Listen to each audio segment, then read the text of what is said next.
কঙ্কাল নামটি শুনলে অনেকে ভয় পেতে পারেন, তবে মেডিকেল শিক্ষার্থীদের কাছে এটি অনেক গুরুত্বপূর্ণ একটি বিষয়। বিশেষ করে প্রথম ও দ্বিতীয় বর্ষের অ্যানাটমি পড়ার জন্য মানব কঙ্কাল অপরিহার্য। শিক্ষার্থীদের প্রয়োজনীয়তার বিষয়টিকে কাজে লাগিয়ে ব্যবসা করে আসছিল একটি অসাধু চক্র।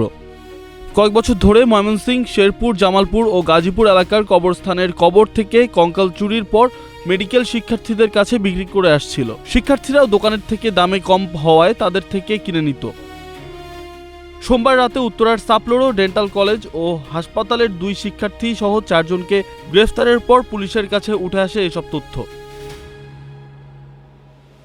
মঙ্গলবার এক সংবাদ সম্মেলনে ডিএমপির তেজগাঁও বিভাগের ডিসি ইবনে মিজান জানান, বিভিন্ন জায়গার কবরস্থান থেকে কঙ্কাল চুরির পর প্রসেসিং করে মেডিকেল শিক্ষার্থীদের কাছে বিক্রি করত চক্রটি। কাস্টমার হচ্ছে স্টুডেন্ট, বেশিরভাগই স্টুডেন্ট, মেডিকেল স্টুডেন্ট। আরো অন্যান্য চক্র আছে যারা কম দামে কিনে বেশি দামে বিক্রি করবে, এরকম চক্র আছে। তবে এই 4 জনই রিলেটেড আর কি, মানে কেউ যারা কবর থেকে এই হাড়গুলা উঠাচ্ছে, যারা কবর থেকে এই হাড়গুলো আবার প্রসেস করতেছে এবং তাদের কাছ থেকে নিয়ে আবার সেগুলো আবার সুন্দর করে কঙ্কাল বানাচ্ছে, এই প্রসেসের সাথে 4 জনই ইনভলভ।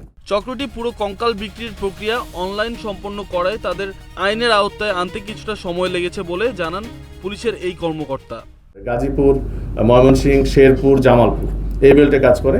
তো আমরা ফার্দার রিমান্ডে নিয়ে এসে তাদেরকে আরও জিজ্ঞাসাবাদ করব এবং এই চক্রে আরও যারা বাহিরে রয়েছে তাদেরকে আইনের আওতায় আনার চেষ্টা করব। এই চক্রের সাথে আরও বড় কোনো গোষ্ঠী জড়িত কিনা তা খতিয়ে দেখছে আইনশৃঙ্খলা বাহিনী। ফারদিন আলম, নাগরিক প্রতিদিন।